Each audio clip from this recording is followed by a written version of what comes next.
नमस्ते SP international च्यानलमा हजुरहरूलाई स्वागत छ। सन्चै हुनुहुन्छ? आज म तपाईहरुलाई मिठो कुखुराको मासुको झोल कसरी बनाइन्छ भन्ने रेसिपी लिएर आएको छु। यदि मेरो च्यानललाई सब्स्क्राइब गर्नु भएको छैन अहिलेसम्म भने प्लिज सब्स्क्राइब गरिदिनु होला। चिकन करीको लागि चाहिने सामानहरु चाहिँ मैले लिस्ट बनाएर तल राखिदिएको छु। म लिँदै छु 1 केजी फ्रेश चिकन, जसलाई चाहिँ काटेर पखालेर मैले यो भाँडोमा राखेको छु। म लिँदै छु अनियन, टोमेटो, ग्रीन चिल्ली यसरी काटेको छु र हरियो प्याज पनि।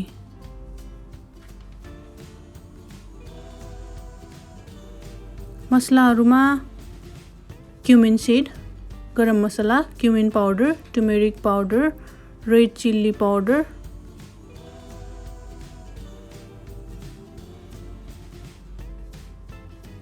मेरो प्यान चाहिँ रेडी भइसक्यो। मिडियम लो हिटमा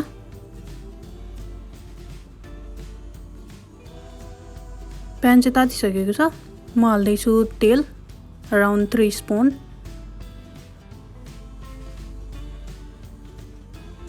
यसलाई चाहिँ राम्रोसँग तताउनु पर्छ। राम्रोसँग तातिसकेपछि म हाल्दै छु जिरा। जिराले मिठो स्मेल दिन्छ। राम्रोसँग डढ्ने गरेर फुराउनु पर्छ, रातो रातो हुने गरेर। त्यसपछि म हाल्दै छु चिकन।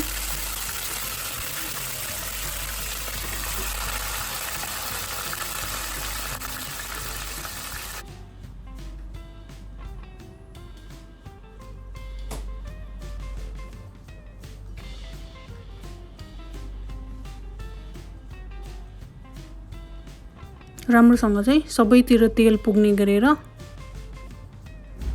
चिकनलाई चाहिँ चलाउनु पर्छ।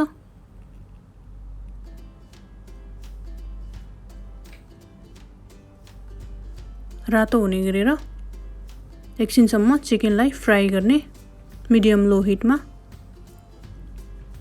ताकि भित्रसम्म तेल पुगोस् र राम्रोसँग पाकोस्।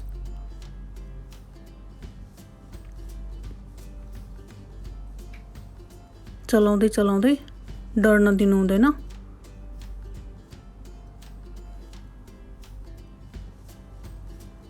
पाँच देखि 7 मिनेटसम्म राम्रोसँग चलाइ पकाएपछि जब रातो रातो देखिन्छ चिकन, तब चाहिँ हामी प्याज थप्छौं।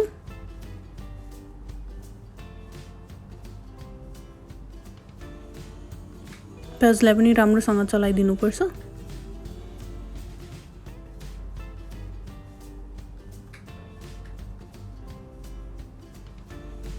यो पनि तलसम्म जाओस्, तेलसम्म राम्रोसँग फ्राई होस्।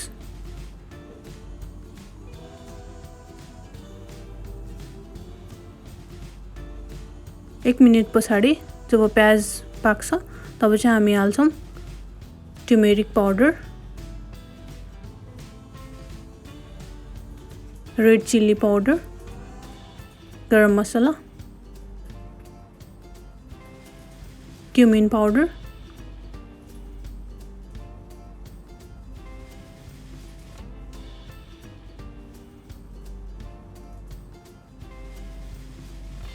सबै मसलाहरु चाहिँ हामी यसरी सबैतिर फैलिने गरेर राखेपछि राम्रोसँग चलाइदिनु पर्छ, ताकि मसला भित्रसम्म पुगोस्, चिकनको भित्रसम्म र राम्रोसँग पाकोस्।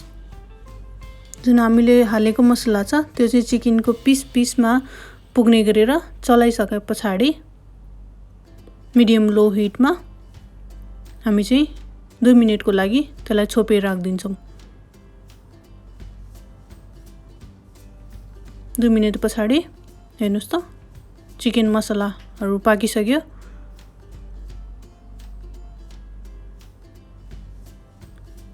अब म हाल्दै छु जिन्जर गार्लिक पेस्ट 2 टेबलस्पुन,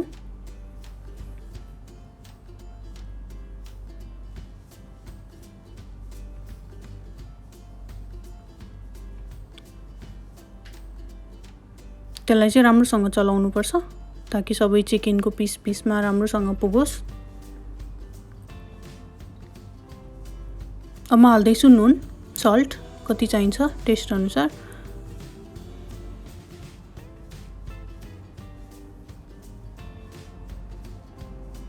र म हाल्दैछु अघि हामीले काटेर राखेको टोमेटो। त्यसलाई चाहिँ राम्रोसँग चलाउनु पर्छ।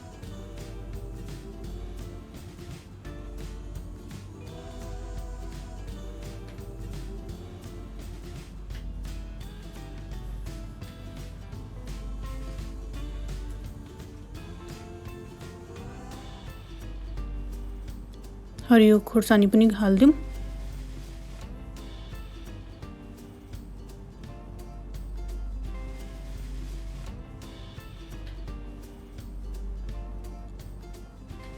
एक मिनेटको लागि छोप्दिउँ।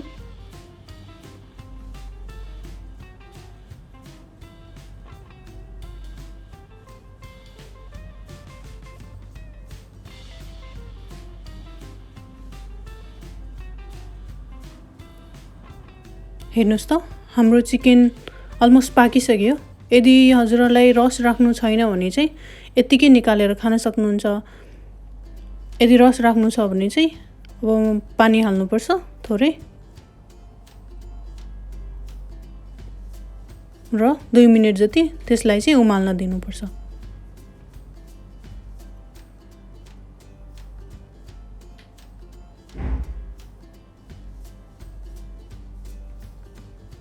म हाल्दैछु माथिबाट हरियो प्याज।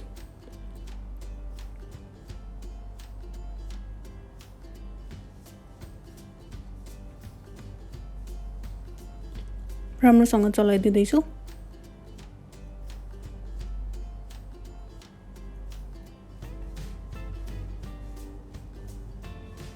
पानीलाई राम्रोसँग पाक्न दिउँ।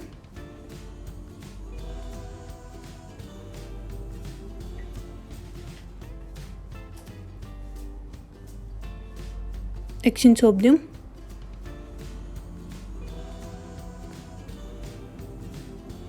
हेर्नुस् त रेडी भयो। देख्दै खाउँ खाउँ लाग्दो भयो।